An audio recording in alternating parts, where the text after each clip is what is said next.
Bonjour tout le monde. Merci de vous réveiller tôt ce matin et ça va être lourd, hein. Ça va être un petit peu lourd à digérer.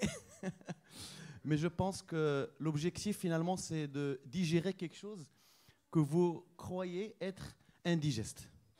D'accord? Donc tout le monde croit que les aberrations optiques, l'aberrométrie, c'est quelque chose de complexe, astronomique et tout ça.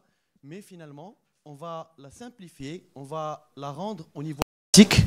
Et j'espère qu'à la fin de la journée, ça va changer beaucoup de choses dans votre pratique quotidienne. Parce que la chirurgie réfractive, la chirurgie de kératocone, la prise en charge de la presbytie maintenant, c'est notre pain quotidien, c'est notre travail de tous les jours.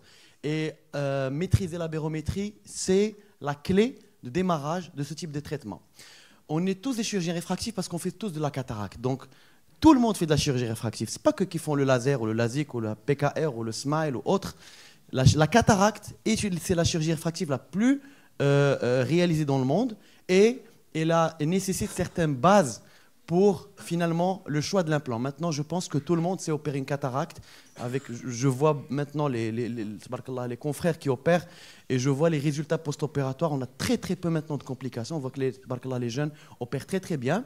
Maintenant, on sait enlever un cristallin, on sait vider un sac capsulaire, mais qu'est-ce qu'on va mettre dedans pour pouvoir aux patients d'avoir une bonne vision? Donc, je n'ai aucun intérêt financier dans cette présentation parce que je vais présenter certaines machines. Alors, l'histoire de la barométrie, elle vient de l'astronomie. L'astronomie, c'est-à-dire que pour pouvoir voir les différentes planètes, eh ben, les télescopes, ils ont eu du mal à identifier les différentes planètes à cause des milieux qui sont différents. C'est-à-dire qu'il y a du néant, il y a du vide, ensuite il y a différents gaz dans l'atmosphère, et l'image, quand elle arrive à travers ces différents gaz, eh ben, il va être distordu, et donc les images, il y aura des aberrations optiques. Et à partir des années 70, eh ben, les astronomes ont développé ce qu'on appelle l'optique adaptative, c'est-à-dire un système de miroirs qui ont permis d'éclaircir, finalement, d'annuler ces aberrations et d'éclaircir l'image et permettre de voir finalement les différentes planètes. Et puis à partir de l'année 1982, il y a un Allemand c'est le premier qui a introduit cette optique adaptative en ophtalmologie et qui a été adoptée à partir de 1986 en Allemagne. Ça a commencé en Allemagne. Et les premiers aberromètres, ils ont vu le jour dans les fins des années 90. Et voilà, maintenant pratiquement on est à 30 ans d'aberrométrie et on va voir ce que ça a donné. Donc Zernike, c'est un astrophysicien qui n'est pas du tout ni ophtalmo, ni opticien, ni rien du tout, qui a développé le polynôme de Zernike que vous connaissez. Et c'est des formules mathématiques et on va les voir, on ne va pas trop les détailler parce que c'est complexe, mais c'est grâce à ce monsieur qu'on est arrivé à ce qu'on fait aujourd'hui. Alors, on va voir quels sont les facteurs qui modifient, qui affectent la qualité optique visuelle au niveau de la rétine. Il y a la diffraction de la lumière, c'est ce qui est utilisé dans les implants diffractifs, c'est-à-dire les implants trifocaux, les implants multifocaux. Il y a les aberrations optiques et il y a les aberrations chromatiques. Les aberrations chromatiques, on sait très bien que le test vert rouge, il vient des aberrations chromatiques de l'œil. C'est ce qui nous permet, parce qu'il y a une partie de la lumière qui va être devant la rétine, une partie qui est derrière. Et donc, on va voir dans le rouge quand on est en sous-correction, en surcorrection de myopie ou d'hypermétropie. Le sujet d'aujourd'hui, c'est uniquement cette partie-là. Donc, je ne vais pas parler de la diffraction, je ne vais pas parler des aberrations chromatiques, on va parler juste des aberrations optiques, wavefront aberrations. Et on va comprendre un petit peu comment ça fonctionne. Dans un œil parfait, la lumière qui va rentrer dans l'œil, elle va passer à travers un ensemble de milieux. Il y a le film lacrymal, et boum, au niveau du film lacrymal, qui est le premier grand changement. Donc, entre un indice de réfraction de 1, qui est de l'air, et un indice de réfraction de 1,33 au niveau de la cornée, eh ben, on a une cassure donc, de l'image, des aberrations assez importantes. Donc, le premier dioptre sur lequel rentre l'œil, c'est le film lacrymal. Et ce film lacrymal qui a une valeur optique nulle, lorsqu'il est régulier, il commence à avoir des valeurs optiques qui sont existantes lorsqu'il y a des anomalies filmacrymales. Ensuite, la cornée, donc le stroma, et puis on va passer dans la chambre antérieure, où pratiquement l'humeur aqueuse est là, un indice de réfraction qui est plus faible que la cornée. C'est pour ça que la courbure de la face postérieure de la cornée est toujours négative. Ensuite, on va passer au niveau du cristallin, qui représente le tiers du pouvoir dioptrique aborométrique de l'œil, pour qu'à la fin, l'image va traverser le vitré, arriver au niveau de la rétine et être perçue par la macula.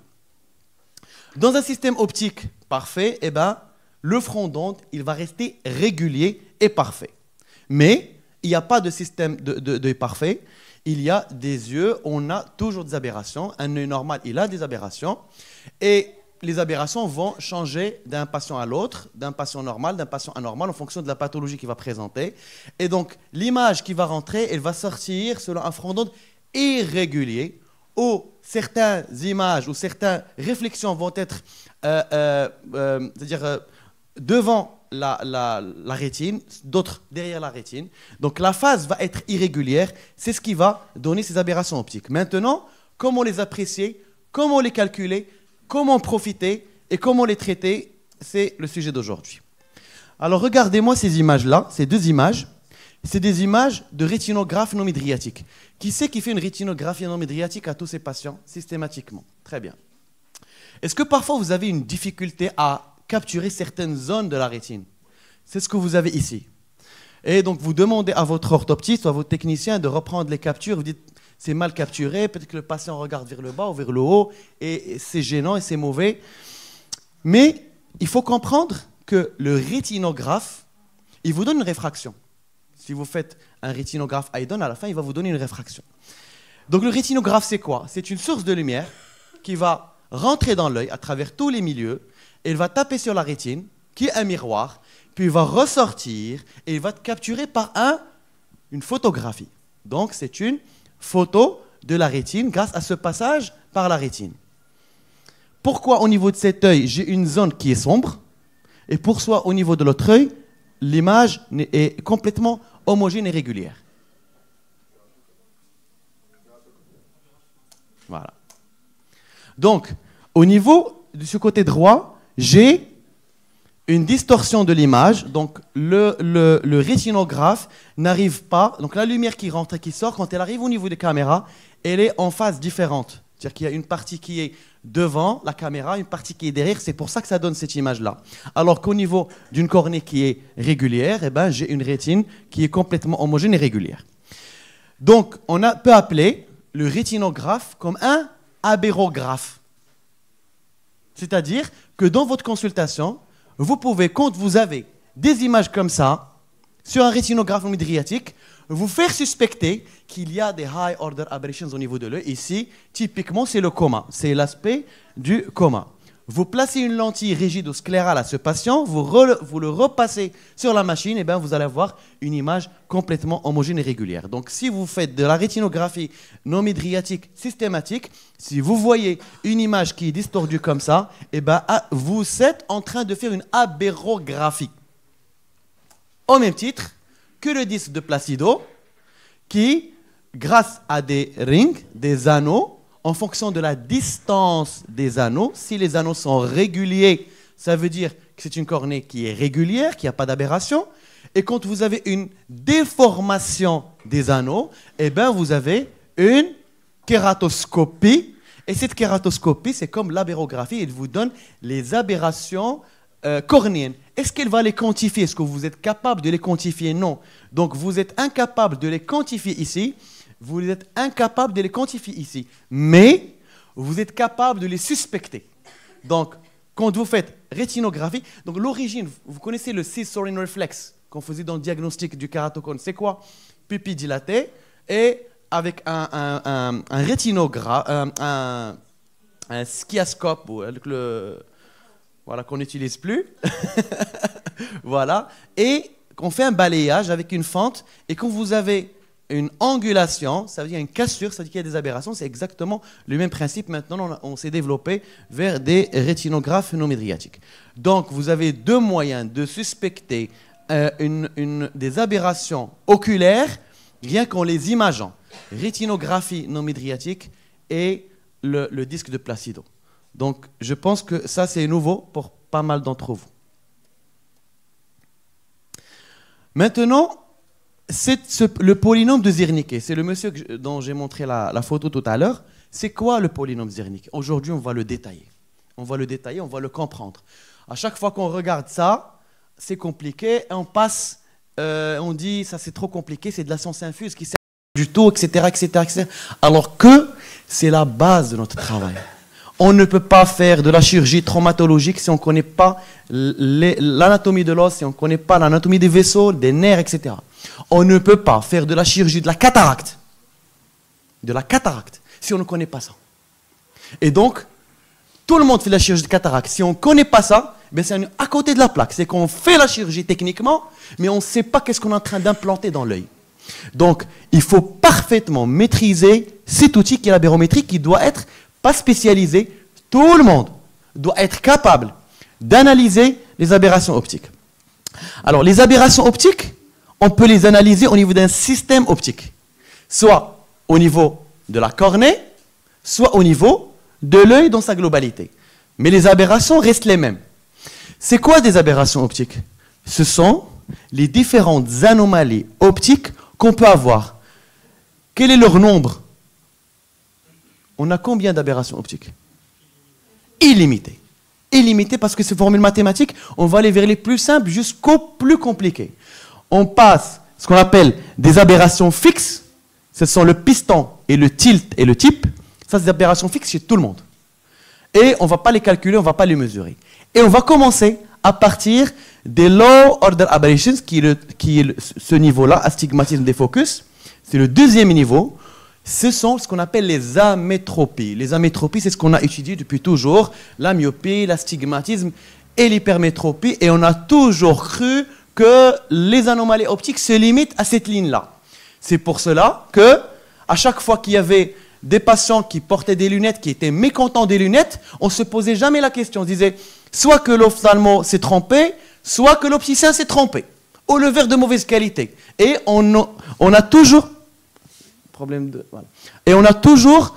on n'a jamais connu, bon, je parle là où j'étais encore résident, toutes les aberrations optiques qui étaient, si vous voulez, la cause de la discorde patient, ophtalmo, opticien, orthoptiste, bilan orthoptique, etc. Alors que, si on comprend que les amétropies ne font qu'une partie des anomalies optiques, ben on va comprendre qu'à chaque fois qu'il y a des plaintes subjectives des patients, ils vont aller chercher ces aberrations.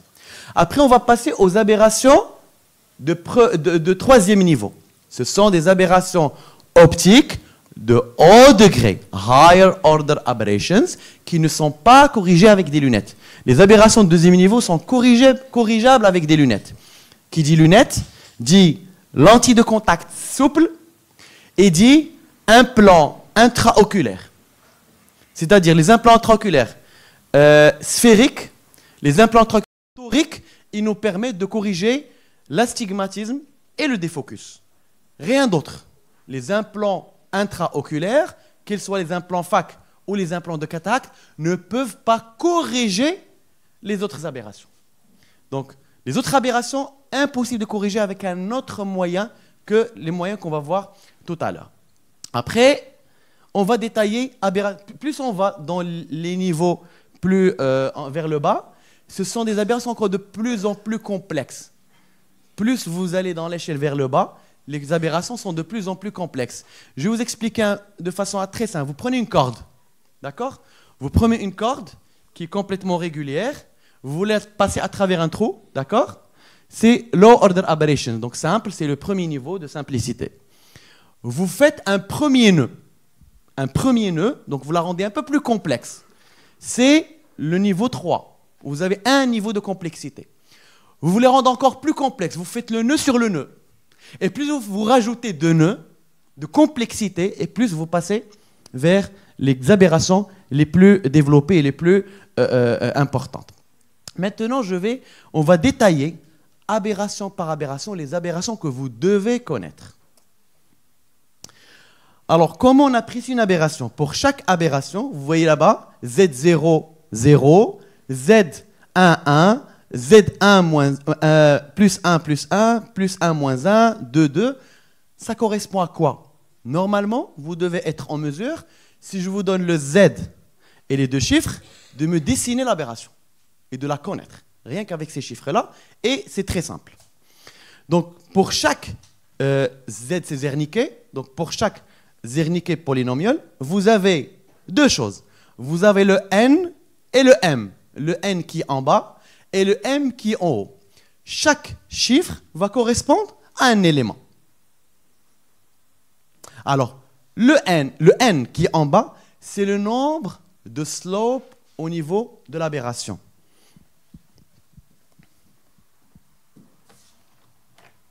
On va faire cet exercice. Z. Changez-moi ça.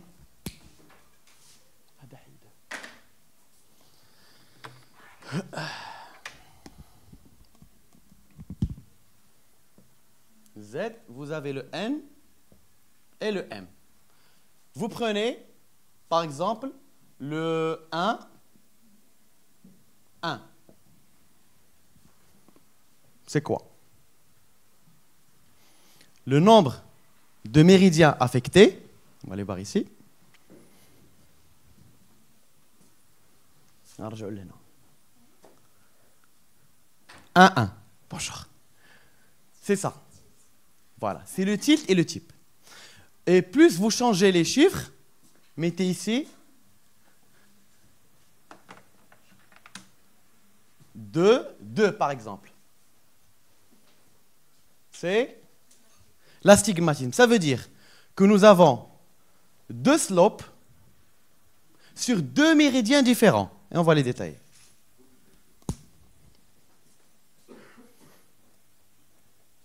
Donc, le N, le M, c'est le méridien.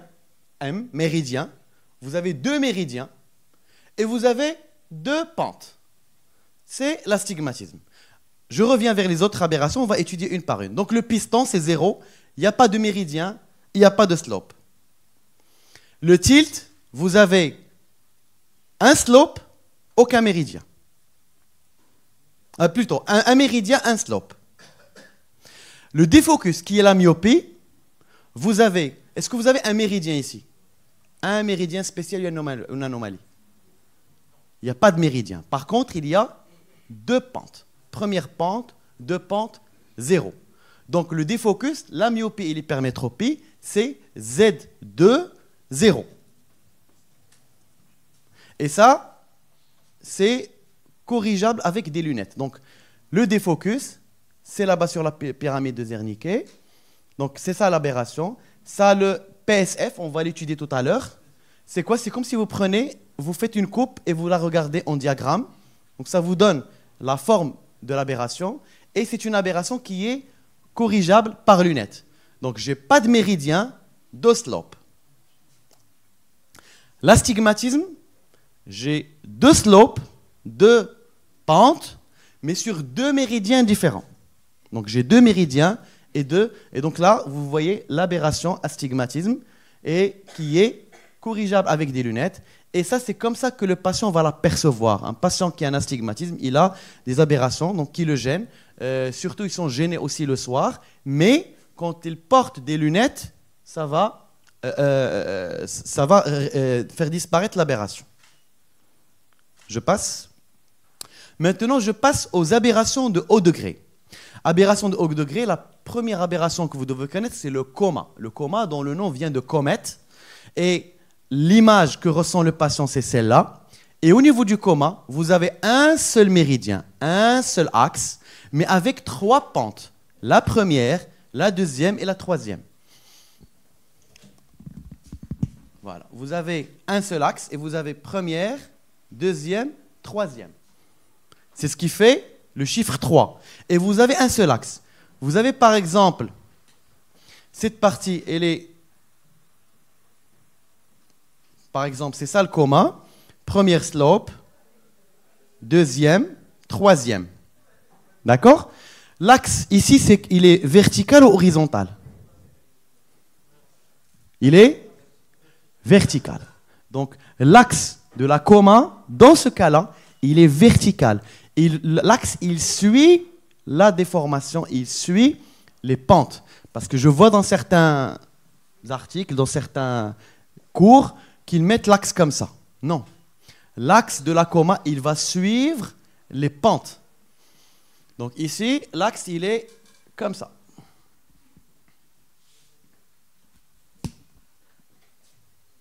C'est bon, je passe sur la coma. Donc ça, c'est une aberration qui n'est pas corrigeable par des lunettes. Le tréfoil est une aberration qui est périphérique, où il y a 3 méridiens et 3 pentes. Regardez l'image, c'est ce qui donne ce qu'on appelle le starburst. Les patients qui ont une image étoilée le soir quand ils conduisent, ils sont dérangés par ce qu'on appelle le starburst. Et bien sûr, pas corrigeable par des lunettes. Ni par des lunettes, ni par des implants phac, ni par chirurgie de cataracte, ni rien du tout. Et nous avons la High Spherical Aberration. La High Spherical Aberration, c'est le 4e niveau. Elle a combien de méridiens? 0. Elle a combien de pentes? 4. C'est pour ça que c'est 0, 4. Alors, cette Spherical Aberration donne ce qu'on appelle le glaire.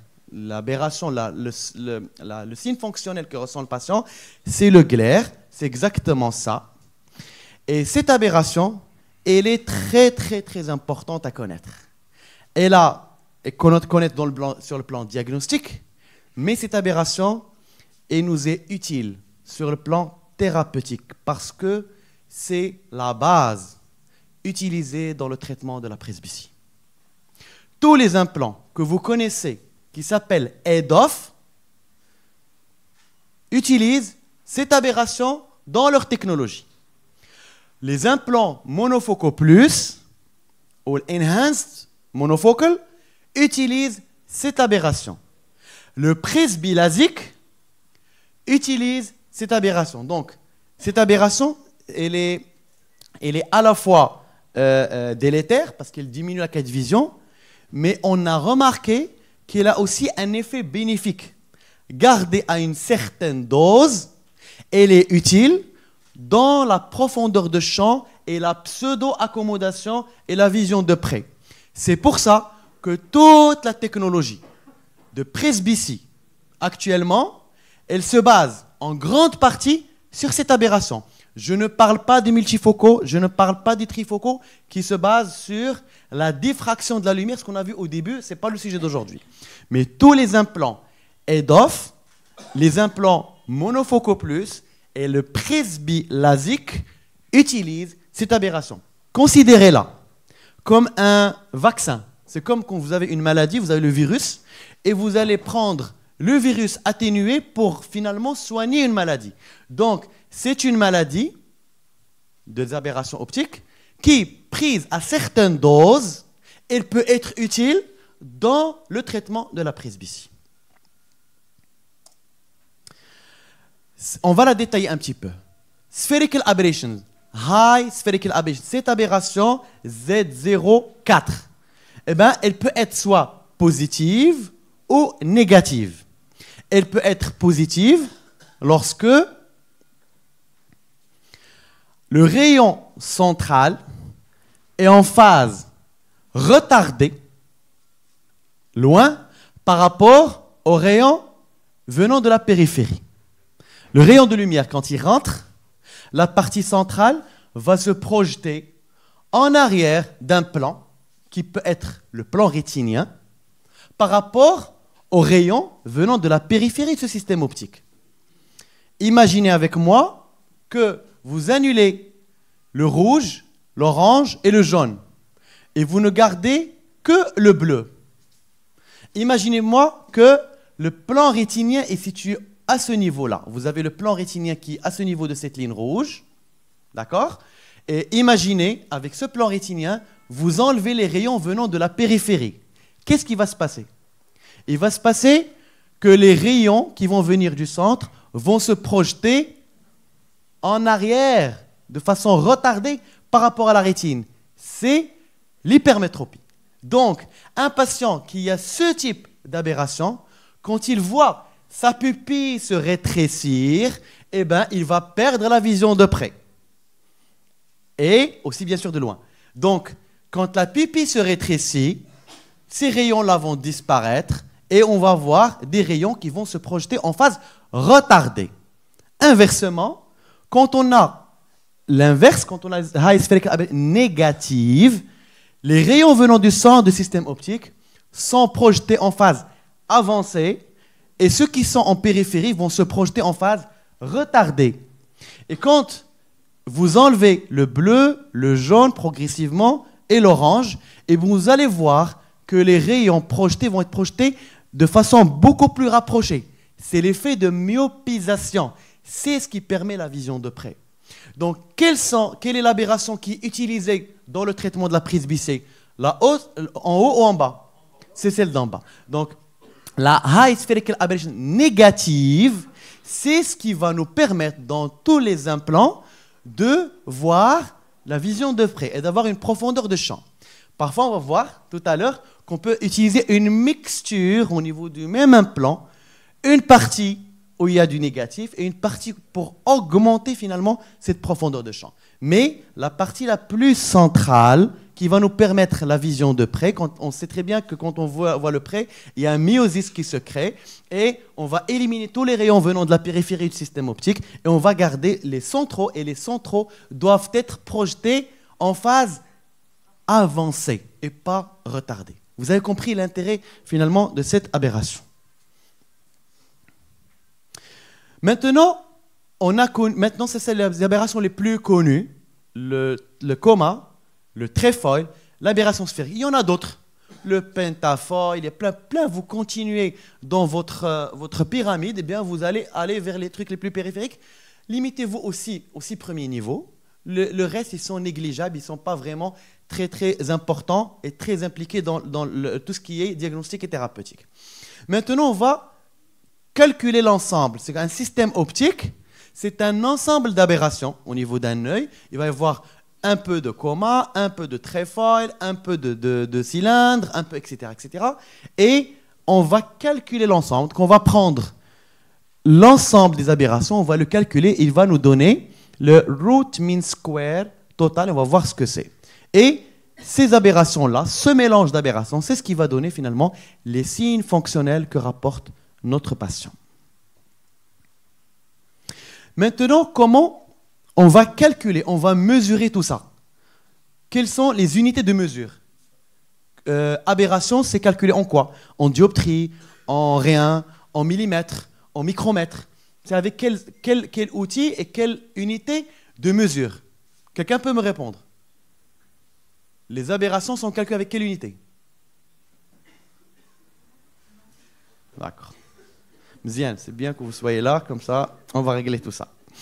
Alors, les moyens de mesure, de calcul, nous avons au niveau de 2 niveaux.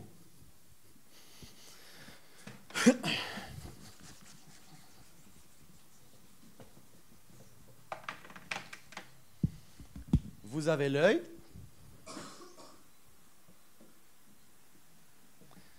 Donc l'image, elle rentre. Elle va traverser la cornée, la pupille, le cristallin et arriver au niveau de la rétine. Eh bien, on va calculer et mesurer les aberrations optiques au niveau de 2 niveaux. Il y a le premier niveau, c'est le niveau pupillaire. Le deuxième niveau, c'est le niveau rétinien.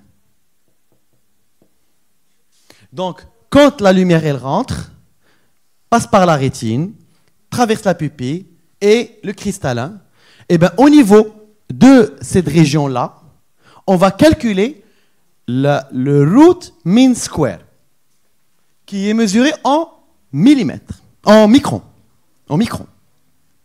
Ensuite, quand l'image va arriver au niveau de la rétine, eh ben, on va le calculer différemment.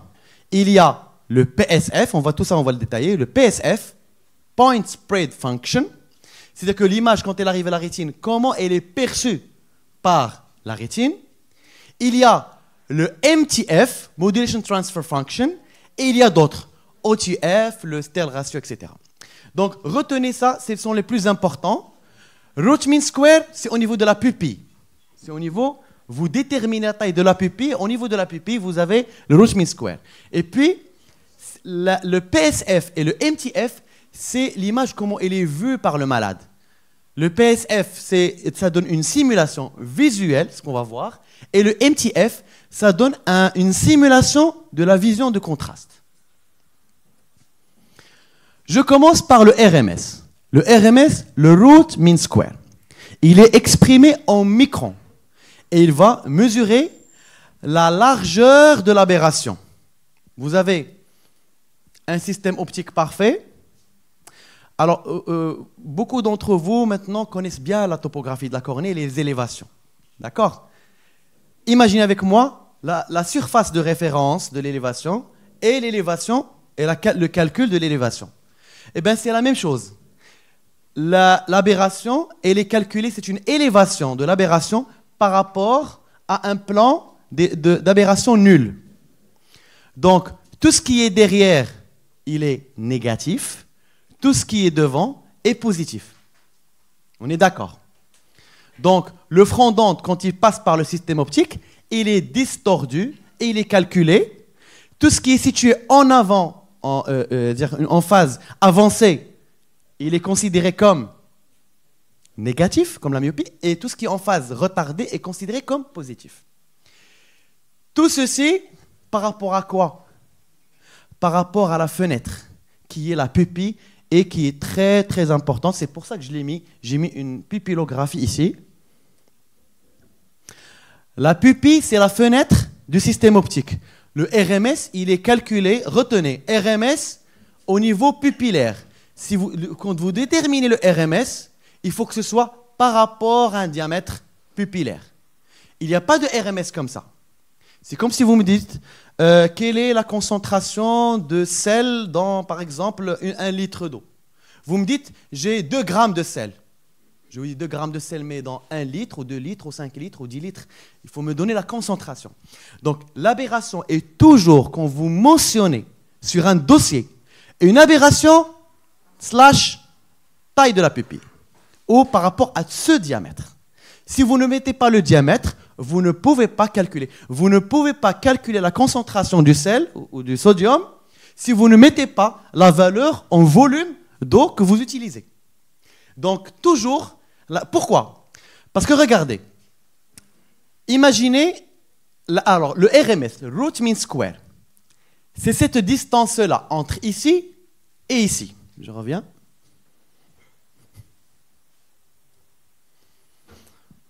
C'est cette distance-là entre la partie la plus positive et la partie la plus négative. Cette distance-là, c'est le root mean square. La partie la plus positive et la partie la plus négative. Or, elle va changer en fonction de notre taille de la pupille. Quand la pupille va être large, elle va augmenter. Quand la pupille va se rétrécir, elle va être plus petite. C'est pour ça qu'on dit que les aberrations optiques diminuent lorsque la taille de la pupille diminue jusqu'à négativation des aberrations optiques lorsqu'on n'a plus de pupille. C'est le trou sténopique. Le trou sténopique, c'est quoi? On annule la pupille, il n'y a pas de pupille. Donc, toujours, s'il vous plaît, les aberrations optiques, le RMS / un diamètre. Si vous ne mettez pas un diamètre, c'est que vous ne pouvez pas quantifier ces aberrations. C'est clair? Le PSF. Le PSF, c'est au niveau rétinien. Quand vous prenez un PSF d'un patient, vous pouvez lui montrer. Vous dites, monsieur, voilà une simulation. Vous pouvez le montrer au patient, vous pouvez le montrer à sa famille. Voilà comment ce patient voit. Voilà, c'est une simulation. Et le PSF, c'est que le point qui va arriver au niveau de la rétine, il va être distordu, il va donner une image. Et en fonction de la distorsion de l'image, on peut la voir visuellement. Et plus l'image est distordue, et elle nous donne une idée sur la qualité visuelle du malade. Plus elle est punctiforme, eh ben, ça veut dire que la vision de contraste est élevée. Le PSF, c'est une image visuelle. Il n'y a pas de chiffres, il n'y a pas de calcul, mais c'est une image qui est complètement visuelle. Et ça peut vous faciliter la tâche pour montrer au patient comment il voit. Mais est-ce que c'est vraiment comment il voit? C'est juste une simulation. Ça suppose que sa rétine est normale, son nerf optique normal, son cerveau normal, beaucoup de choses qui sont normaux. Ce n'est qu'une simulation. Simulation aberrométrique de comment le patient il voit à travers un système optique. On peut avoir le PSF de la cornée et estimer juste les distorsions venant de la cornée, ou le PSF, tout ce qu'on dit maintenant, peut être étudié sur la cornée ou être étudié sur le système optique en sa globalité. Maintenant, le MTF. Le MTF, Modulation Transfer Function. C'est aussi un paramètre étudié au niveau de la rétine, au niveau rétinien. C'est une simulation de la vision de contraste. C'est-à-dire que le mode transfer function, c'est que la lumière elle est transférée au niveau de l'œil. On va voir quelles sont les anomalies de transfert de l'image. Et vous voyez ici, ces lignes. Pour ceux qui sont derrière, ils vont pouvoir distinguer la distance entre ces deux lignes. D'accord? Plus ceux qui sont derrière, plus on s'approche d'ici, il se peut que vous ne soyez pas capable d'énumérer le nombre de ces lignes-là, parce qu'ils sont de plus proches. C'est-à-dire que le cycle par minute, il va augmenter ici, il va être plus rapproché, et donc, plus un système visuel peut voir ça, ça veut dire qu'il a une qualité de vision qui est beaucoup plus élevée. Donc, on a une courbe en général, et quand la courbe elle est cassée, ça veut dire que le patient, il a une simulation de vision de contraste qui est faible. Attention, ne faites pas des aberrométries aux patients, et vous leur sortez ça, et vous leur dites, voilà votre vision de contraste. Non, ça c'est juste une simulation de vision de contraste. La vision de contraste est un examen subjectif, comme le champ visuel. D'accord? C'est un examen qui demande la réponse du patient. Ça, c'est une simulation de la vision de contraste. Et vous avez d'autres, donc ça c'est un MTF sur le eye trace, où vous avez la courbe qui est maintenant cassée parce qu'il est très diminué. Elle rentre dans une zone rouge déterminée par le fabricant qui dit que la vision de contraste, dans ce cas-là, elle est anormale. Maintenant, on a compris un petit peu ce que c'est que les aberrations optiques. On a compris quelles sont leurs unités de mesure. Retenez le RMS, il est en microns. Le PSF, c'est visuel. Le MTF, cycle par millimètre. Donc, c'est un autre outil de calcul. Retenez le RMS. Si vous retenez le root mean square, vous connaissez un petit peu les valeurs normales du root mean square que vous pouvez analyser sur les différents aberromètres, c'est génial. Maintenant, quels sont les différents types d'aberrométrie? Il y a l'aberrométrie totale de l'œil. On a vu tout à l'heure l'aberrographie de l'œil, c'était le EyeDON, le réfrétinographe. Et nous avons l'aberrométrie cornéenne. Donc il y a deux systèmes optiques où on va prendre une source de lumière qui va aller taper sur un miroir et revenir au capteur et calculer. Il n'y a que la surface antérieure de la cornée et il y a la rétine. C'est les deux miroirs qu'on a dans l'œil. C'est pour ça qu'on n'a que deux aberrométries. On a cornéenne, ce n'est pas cornéenne, c'est l'aberrométrie de la face antérieure de la cornée. Elle ne compte pas les aberrations de la face postérieure. Et nous avons l'aberration totale, bien sûr, qu'elle va taper jusqu'à la rétine et revenir. C'est pour ça que quand vous avez une cataracte, vous ne pouvez pas mesurer les aberrations totales quand elle est obturante. Quand vous avez une hémorragie de vitrée, vous ne pouvez pas la mesurer. Quand vous avez un décollement de rétine, vous ne pouvez pas la mesurer. C'est-à-dire qu'à chaque fois qu'il y a quelque chose qui empêche que la lumière arrive au niveau de ce miroir qui est la rétine, vous ne pouvez pas calculer. Et vous allez imaginer avec moi, à chaque fois qu'il y a des anomalies au niveau de cette rétine, là on l'a publié, qu'il y a des anomalies au niveau de la rétine qui vont donner une distorsion de l'image, un conus, une atrophie, attention à l'aberrométrie. Le miroir doit être parfait. Votre miroir, c'est comme si vous regardez devant un miroir. Si le miroir il est bon, vous allez voir votre image qui va refléter fidèlement votre image. Si le miroir il est cassé, c'est parce qu'il est atrophique ou c'est parce qu'il y a des anomalies rétiniennes, eh ben, l'image que vous allez recevoir n'est pas vraiment la vôtre. Et donc, attention à ces éléments, on va les revoir. Donc, nous avons, au niveau de la cornéenne, nous avons la topographie, nous avons l'aberrométrie cornéenne classique. C'est celle qui est connue, c'est l'aberrométrie de la face antérieure de la cornée qui est le disque de Placido. Or, maintenant, on ne se base pas uniquement sur l'aberrométrie cornéenne antérieure, mais on se base sur l'aberrométrie cornéenne totale parce qu'on sait que la face postérieure de la cornée, elle participe dans l'aberration totale de la cornée, dans l'aberration de l'œil. Maintenant, est-ce qu'il y a au niveau de la face postérieure de la cornée un miroir? Est-ce qu'on peut trouver un miroir qui va nous refléter l'image de la face postérieure? Oui, non.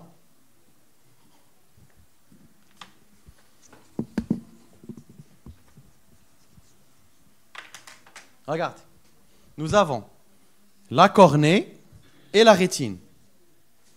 J'ai le disque de Placido. Placido, il va taper ici et revenir. J'ai aberromètre total. Il tape ici et il va revenir. Comment je vais faire pour la face postérieure de la cornée? Est-ce que j'ai un aberromètre, quelque chose qui va taper sur la face postérieure et revenir pour que je puisse la calculer? Oui, non. L'OCT. Très bien. Est-ce que l'OCT est une aberrométrie? Non. Ce n'est pas une aberrométrie. C'est une simulation d'aberrométrie.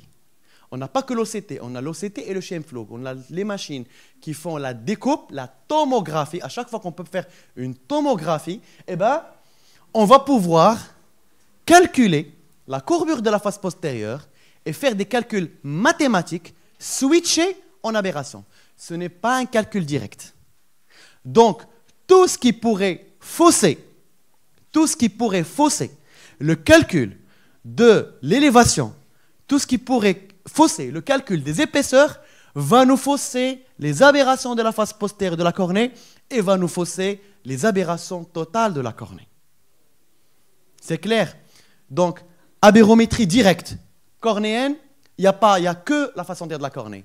Aberrométrie directe totale, tape au niveau de la rétine et revient. La face postérieure de la cornée, ça s'appelle le ray tracing. Le ray tracing qu'on a à travers l'OCT ou le Scheimpflug, et on va les voir. Donc, le classique, c'est la face antérieure, c'est le disque de Placido. D'accord? Le moderne, c'est le total cornéen. Et dans le total cornéen, nous avons les caméras Scheimpflug, exemple Pentacam. Nous avons les caméras OCT, type Casia, on va les voir. Et nous avons les hybrides. Les systèmes hybrides, c'est vous avez un topographe, un tomographe, topotomographe, où il y a deux technologies. Il y a un Placido, plus soit Scheimpflug, soit OCT. Le principe du Total Wavefront, que je vais reprendre, Total Eye Wavefront, il y a un émetteur de laser, de lumière, et la lumière émise par les aberromètres est une lumière toujours monochromatique. Les aberromètres utilisent un faisceau laser. Pourquoi laser? Parce qu'il est monochromatique. Pourquoi? Pour éviter toutes les aberrations chromatiques. Si j'envoie par un aberromètre une lumière diffuse, multichromatique, je vais avoir des aberrations chromatiques venant juste de la dispersion de la lumière. Or, je vais choisir un seul faisceau chromatique que je vais étudier. Et je vais dire, en se basant sur ce faisceau, je vais extrapoler sur tous les faisceaux qu'a un patient. C'est-à-dire que nous, les aberrations qu'on ressent, ils viennent de la lumière multichromatique. Mais on n'a pas la possibilité d'étudier tous les spectres de la lumière et leurs aberrations. On choisit une seule. Et vous voyez la limitation finalement de l'aberrométrie. Un seul faisceau qu'on va prendre à titre d'exemple, c'est le faisceau qui est déterminé par le fabricant et c'est avec ça qu'on va suivre les aberrations de l'œil. C'est pour soi, peut y avoir des erreurs, des petites erreurs. Le faisceau qu'on a étudié, ce n'est pas vraiment le faisceau que le malade a ressenti dans certaines conditions de luminosité. Ce qui rend, ces systèmes ne sont pas très parfaits. Les meilleurs aberromètres étudient 6 faisceaux différents. Et ça, ce n'est pas dans la pratique tous les jours, dans les laboratoires et dans les développements. Donc, retenez, émetteur d'une lumière qui doit être monochromatique. et elle va taper sur la rétine et revenir. La rétine, c'est le miroir et va être mesurée, calculée par une caméra. Maintenant, nous avons deux systèmes. Il y a deux systèmes. Ça commence à se compliquer un petit peu, mais ce n'est pas très compliqué. Il y a deux systèmes. Ce qu'on appelle les systèmes entrants et les systèmes sortants. Le système sortant, ce sont outgoing, où le faisceau laser, il va rentrer dans l'œil sous forme d'un faisceau monochromatique. Il tape sur la rétine. Il sort distordu de l'œil. Il quitte le vitré, le cristallin, la cornée. Il sort à l'extérieur de façon complètement distordue. Est-ce qu'il peut être mesuré? Non. Il va être découpé en plusieurs faisceaux. C'est pour ça qu'il va passer par un système lenticulaire.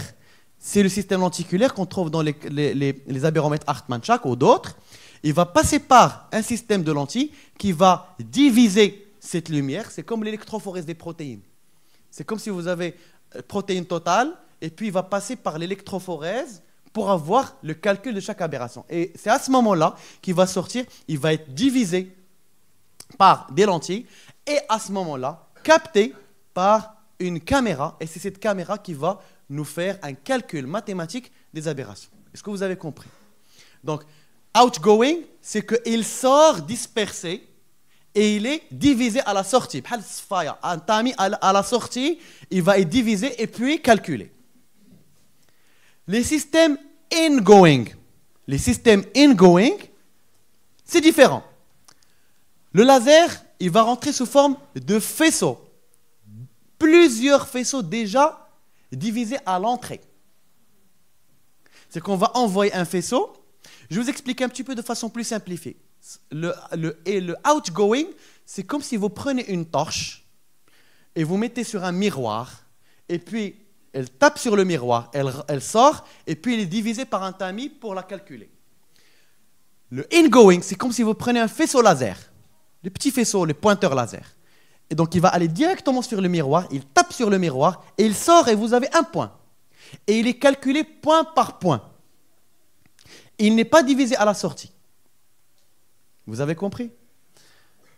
Ingoing, les faisceaux, chaque faisceau rentre comme ça dans l'œil, il tape sur la rétine et il sort, il est individualisé. Et il sort, il est capturé, il est calculé, il est mesuré. Voilà, faisceau par faisceau. Je reviens, ça c'est important de connaître. Outgoing, laser, il rentre, faisceau, cassé. C'est un faisceau qui est gros, il y a beaucoup de lumière, il est cassé, il est distordu, et il sort de l'œil complètement distordu, passe par un tamis, par plusieurs lentilles, et puis il est mesuré. Le ingoing, faisceau par faisceau. Quand il s'effectue le premier faisceau, il drape la rétine, il sort, il le calcule. Il envoie le deuxième. Entre les deux, qu'est-ce qui est plus rapide, celui-là ou celui-là? Le premier. Donc le premier envoie un ensemble de faisceaux, il tape sur la rétine, revient, divisé et il est calculé. Donc les systèmes outgoing sont des systèmes qui permettent de calculer un grand nombre de points en si peu de temps. Les systèmes ingoing sont des systèmes qui vont essayer de prendre point par point, mais ils sont très chronophages. C'est pour ça que les systèmes outgoing, vous étudiez énormément de points. Les systèmes ingoing étudient juste un échantillon de points. On va voir les exemples. Un exemple outgoing, c'est le Osiris ou le Paramis de CSO, qui, à la sortie de la lumière, il y a une lentille pyramidale qui va diviser le faisceau sortant en 4 parties et qui va être calculé par l'ordinateur. L'exemple type mais il va étudier 45 000 points. 45 000 points étudiés au niveau de l'œil. Le eye-trace, c'est un système qui est ingoing, c'est-à-dire qu'il envoie faisceau par faisceau, mais s'il veut étudier 45 000 points, le patient doit rester devant la caméra pendant peut-être 2 ou 3 mois. Il ne peut pas. Donc il va prendre juste des échantillons, un petit échantillon de points, qui sont de 256 points parallèles, mais quand le point il sort, il est calculé directement. Donc chaque système, il a ses avantages, il a ses inconvénients, il n'y a pas un système qui est parfait. Donc, je termine avec le total. Maintenant, je reviens à la cornée, ce que j'ai dessiné tout à l'heure. Cornea wave front, vous avez la méthode classique, c'est le disque de Placido, qui va étudier uniquement la face antérieure de la cornée. Mais il y a des limitations quand on a des anomalies de film lacrymal, bien sûr. Quand on a un mauvais alignement, l'angle K par large, l'angle K par l'angle alpha large sont très très importants à connaître parce que la capture, quand vous voulez prendre une photo d'un géographique, vous mettez dans un avion, dans un hélicoptère, vous prenez une photo d'une montagne. Ben, la photo elle est complètement différente si vous mettez au sommet de la montagne ou si vous mettez à côté. Donc, même les calculs générés par l'abéromètre vont changer en fonction de l'alignement de l'œil. Et vous avez le problème de disque de Placido, c'est qu'il n'analyse pas la face postérieure, les aberrations venant de la face postérieure de la cornée. La cornéenne totale, au moderne, qui utilise la tomographie, c'est-à-dire l'abérométrie de la face postérieure n'est pas directe, elle est indirecte, et il a l'avantage, elle est étudiée par les élévations, des machines Scheimpflug, comme celle-là, aux machines OCT, mais qui sont toujours limitées par le film lacrymal. Retenez que le film lacrymal est une limitation de toutes les abérométries, toutes, quelles qu'elles soient. Le problème d'alignement, toutes les abérométries sont limitées par ça. Si vous avez des mauvais alignements, attention. L'angle K pas large, on va détailler ce que c'est tout à l'heure. Quand on a des cicatrices, attention aux caméras Scheimpflug, parce que les Scheimpflug se trompent sur les élévations quand il y a des cicatrices, et ils vont vous donner des élévations postérieures qui sont fausses, ils vont donner des aberrations postérieures qui sont fausses, et tout va être faussé.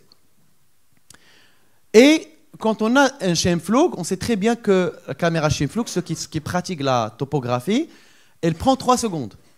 Donc la topographie Scheimpflug prend 3 secondes, le temps que la caméra tourne, alors que l'OCT prend 1 seconde. Et en 3 secondes, l'œil peut bouger. Et quand il bouge, il y a un mauvais alignement et il y a un risque d'avoir un faussement des abérométries. Pourquoi je dis tout ça? Parce que si vous allez traiter un patient et utiliser un traitement abérométrique, il faut prendre les bonnes aberrations de l'œil que vous allez remettre sur l'œil. Si elles sont fausses, ben votre traitement abérométrique, il est faux. Et les machines hybrides, c'est les meilleures, c'est qu'ils utilisent à la fois le disque de Placido, qui est une capture très rapide de la face antérieure, mais la face postérieure, on n'y peut rien. Il faut toujours compléter avec une deuxième technologie, qu'elle soit Scheimpflug ou OCT. Et on va voir maintenant le Placido. On le trouve où? On le trouve dans les anciens topographes. Quand on dit topographe, c'est Placido. Topographe, c'est Placido. Il existe sur tous les topographes, comme le Zeiss de Atlas, comme le Atlas de Zeiss. Et dans l'iTrace, donc l'iTrace, vous avez 2 abéromètres. Vous avez la cornée, c'est le Placido, comme l'Atlas. Le Scheimpflug, la seule machine où il n'y a que des Scheimpflug, c'est le Pentacam, uniquement, il n'y a pas de Placido. Si vous voulez coupler les deux, Placido et Scheimpflug, eh ben vous avez le Cirrus. Le Cirrus, le TMS5, le Galilée, le OPD Scan, tout ça, ils ont un système qui est couplé entre les deux. L'OCT, machine qui fait que de l'OCT, c'est le Casia. Casia 2 de Tomei.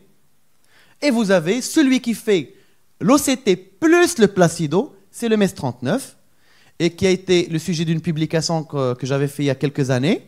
Et on a déterminé finalement les high order aberrations, le cut-off des high order aberrations au niveau de la cornée, qui était dans les cornées marocaines. On a fait une étude sur les cornées normales et les cornées kératoconiques. Donc au-delà d'un RMS cornéen de 0,73 sur une population marocaine, par le MS39, c'est une cornée qui est suspecte de kératocone.